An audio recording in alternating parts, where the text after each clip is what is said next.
What up? This is Tony with YORUBADE. If this is your first time on my channel, definitely check out my other videos and also subscribe to the channel if this is the content that is for you. Let me know in the comment section which country that you're repping. So this channel is always about just investment, business, anything that deals with empowering the people in West Africa. And that is the content that I enjoy putting out just for your all's information so that you know the best moves to make in Africa and so that you can get ready to really make that move over there. So today I'm just going to be talking about an article that I came across about opportunities in Côte d'Ivoire and just the different industries that are looking for private investors. And I'm going to go through, do my normal commentary about each point, and hopefully you all can benefit from that and apply it to your own life. So take a pen and paper, take some notes, and let's get started. So the title of the article is called Opportunities in Côte d'Ivoire. Investor highlights potential in healthcare, education, and agribusiness. So just a disclaimer. So Côte d'Ivoire was colonized by the French. So a lot of the names of the companies are French related, or it was colonized by France, and then French is the official language. So it's going to be a little bit challenging for me to pronounce some of these names. So please bear with me. I'm doing my best, but you can understand the point of what the article is trying to say. So Investiers and Partenaires is an impact investment firm with offices in 7 African countries. The firm invests across a wide range of industries and deal sizes, both directly and through a series of independently managed funds which it sponsors. YORUBADE is based in Abidjan and oversees INP's portfolio of investments in Côte d'Ivoire. She spoke to How We Made It into Africa to discuss the firm's investment in healthcare, education, and agriculture sectors. So first question that they're asking is, okay, INP has made several healthcare investors in Côte d'Ivoire. How do you approach investments in the healthcare sector? And she says, as an impact investor, healthcare is a particularly interesting sector because there's a huge undercapacity. The vast majority of medical supplies in the region are imported. So we see a lot of opportunities in import substitution. One example is that our investment in Pharmavore Nouvelle, which manufactures soft package intravenous, so IV solutions. Across the West African region, 90% of IV fluids are imported. So there's a massive market beyond just Côte d'Ivoire. Since our initial investment, PHN has started selling products in both Burkina Faso and Niger. Another area we like is medical clinics and diagnostic centers. As the population expands and demand for healthcare increases, there's a crucial role for the private sector to play in expanding healthcare capacity. Local diagnostics centers and clinics are still scarce, with the most affluent traveling abroad for treatment, which is, we hear about it all the time. Medical tourism is what it's called. There is a real need for quick, effective diagnosis in the local market. In this sector, we look for businesses with a clear differentiation angle and the potential to become leaders in a particular niche. We recently invested in Procrea, a reproductive health clinic in Abidjan that specializes in techniques to help couples with infertility issues achieve parenthood. As with many clinics in Abidjan, it started operations in a residential building, but the business has grown very quickly and no longer has space to properly welcome the patients. We are currently investing in the design and construction of a new purpose-built facility, which we hope to consolidate its position as the leading fertility and mother-child health center in Côte d'Ivoire. So all of us that are in the medical field, well, not me, but all of you all that are in the medical field, here's an opportunity that you can look at where all the devices and the materials that you use to do your medical work are needed. So as the article said, 90% of these materials, these IV fluids and everything else is being imported. Now, I don't know about you, but I don't feel too comfortable about so a lot of these countries' checks and balances when it comes to importing products, and especially when it comes to medical products. They're looking for the cheapest. Is usually, that's what my assumption, and they're not really doing their due diligence like that.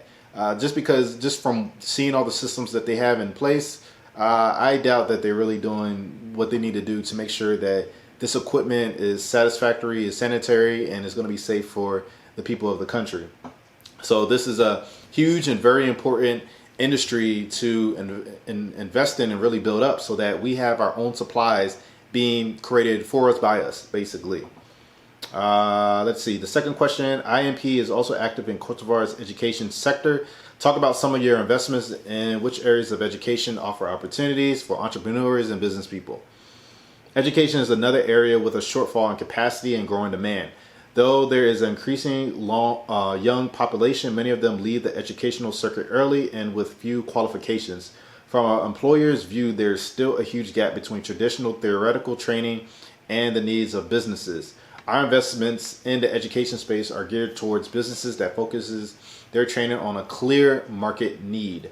We have invested in technology-enabled solutions that can address this need on a large scale. For example, our investment in online professional training platform Edodex. But we are also conscious that for a lot of vocational training, there is still a need for in-person learning, of course. We have invested in a number of businesses with a physical presence, such as the Institut de Management, de Gestion Hotelier, and the Centre des Maîtres Michel, which specialize in hospitality and tailoring training respectively.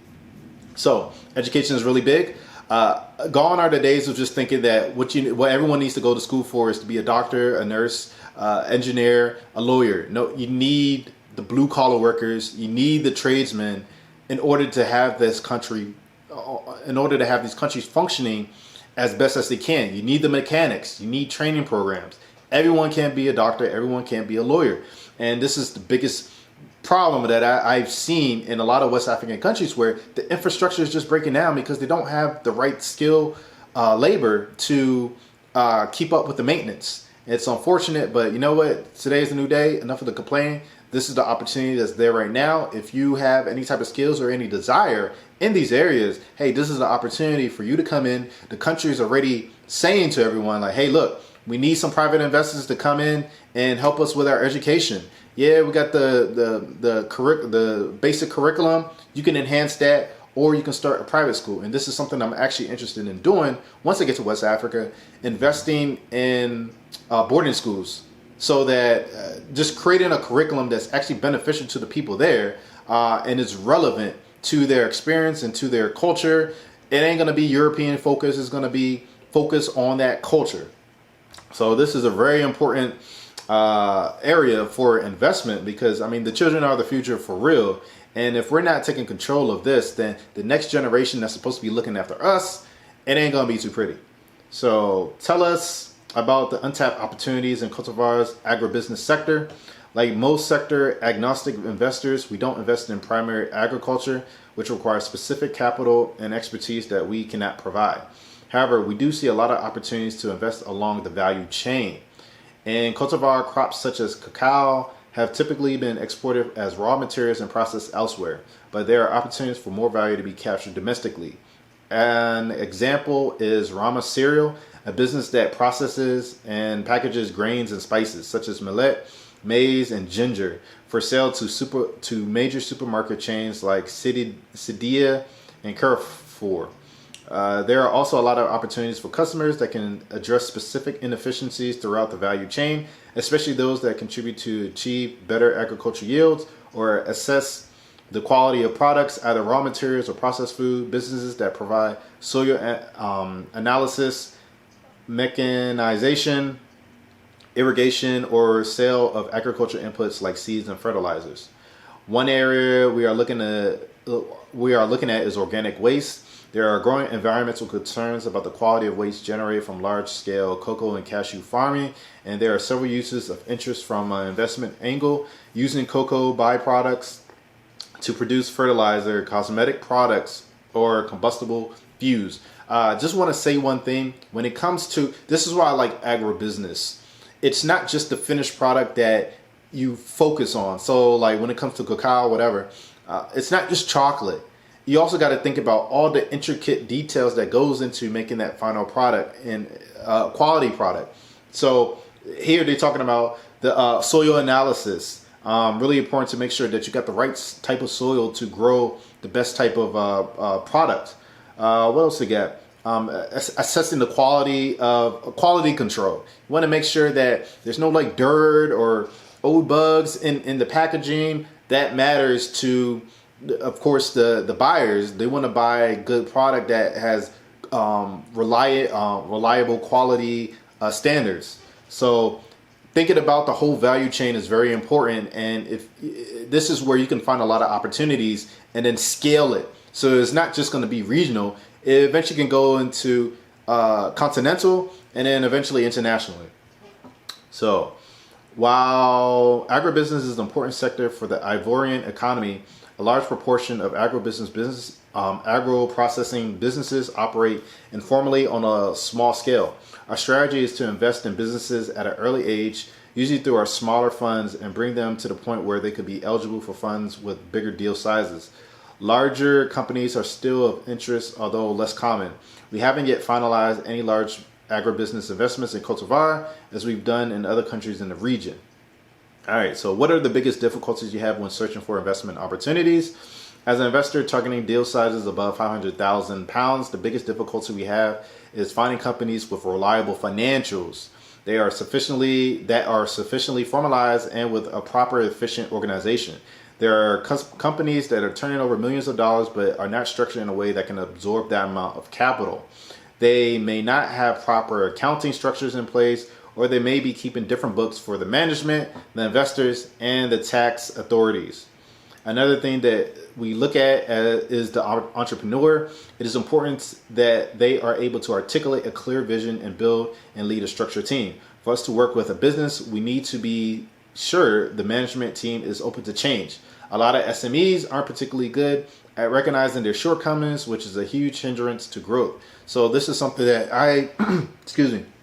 this is something that I notice in our community, is when it comes to us doing business, a lot of us are not good at keeping accurate records or good records, robust records. We play fast and loose with the numbers, and we don't document all our expenses and what we're charging, and it's just a mess. So now when you have investors looking to invest in you, they don't trust it because they're just like, okay, what are your numbers? A lot of us don't even understand what P&L statements are. And I got to put myself in there because I used to be like that. I wasn't trained on this stuff. But now that I know, these are really important procedures and standards that every business that wants to continue to grow needs to have. And we need to do a better job of bringing this type of this quality, thoughtful business plan and structure to the continent, so that we don't end up like a lot of other people that don't do the due diligences. We try to get in there, we lose our money, it's not structured right, and it just fails in the end, and no one benefits from that. The country there doesn't really benefit, and we don't benefit, obviously. So last portion, what do you see as the greatest risk for businesses in Côte d'Ivoire's economy today? There's been a lot of progress in recent years, but politics is still a tangible risk. As we've recently seen, elections can cause lengthy slowdowns in the economy. There are also a lot of businesses that are still exposed to the state as a client. We avoid investing in companies relying on public tenders because fiscal instability at a government level can lead to concerns over the recoverability of receivables. Even for those not relying on tenders, taxation can be an issue. Fiscal policies change year on year, and the fiscal charge is unevenly distributed throughout the economy. Because there are relatively few of them, formal companies can become targets and bear a particularly heavy fiscal load. And as much as progress has been made, regional ECOWAS integration is still not where it needs to be. We specifically look for businesses with regional growth potential, and there is still a lot of work to be done to make cross-border trade more seamless. So this is one thing I noticed.